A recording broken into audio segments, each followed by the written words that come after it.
जब किस्मत लिखी हुई है, सब कुछ लिखा हुआ है ना? तो हमें किसी एस्ट्रोलॉजर की ज़रूरत क्यों क्यों है? अ, हम कहते हैं destiny is written by God already, तो जब सब कुछ लिखा हुआ ही है, तो एस्ट्रोलॉजर की मदद से क्या हो जाएगा? यही तो, यहाँ पर जब किस्मत लिखी हुई है, यहीं पर तो असली रोल एस्ट्रोलॉजर का शुरू होता है। हुँ, क्योंकि एस्ट्रोलॉजी आपको ये थोड़ा ना कहती कि आप मेहनत नहीं करो, वो आपको ये बताती है कि तूने पिछले जन्म में ये प्रारब्ध, ये बुरे कर्म किए गए हैं, जिसका जी। तेरे को इस जन्म में प्रायश्चित करना है।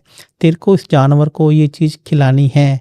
तेरा ये देवता है जो तेरे को इस समस्या से बाहर निकालने में मदद करेगा। जो लोग इसे अंधविश्वास कहते हैं, वो लोग इस कला को, इस जो ज्ञान को समझ नहीं पाए हैं।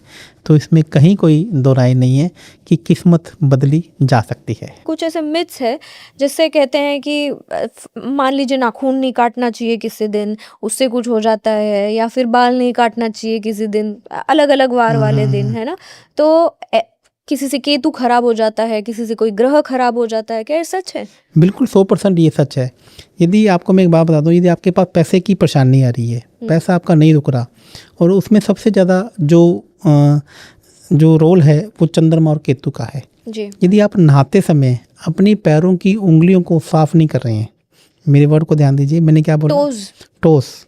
यदि आप पैरों की उंगलियों के बीच में ना, वहाँ पे आप देखेंगे अक्सर 90% लोगों के वहाँ पे मैल जमा होगा। हाँ। तो आपको नहाते समय विशेष रूप से ध्यान रखना है कि आपकी पैरों की उंगलियों को आप अपनी उंगलियों से क्या करें, साफ करना शुरू कर दीजिए।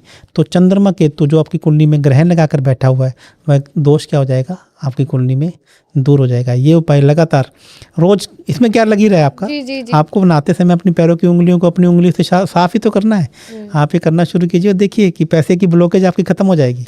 अच्छा, तो मतलब डर्टी टोज़ भी कहीं न कहीं अरे 100% मैम, ब्लॉकेज बन रहे। 100%। बाप रे! जी। ओके। पर ऐसे कौन नहाता होगा गंदे में? एनीवेज़।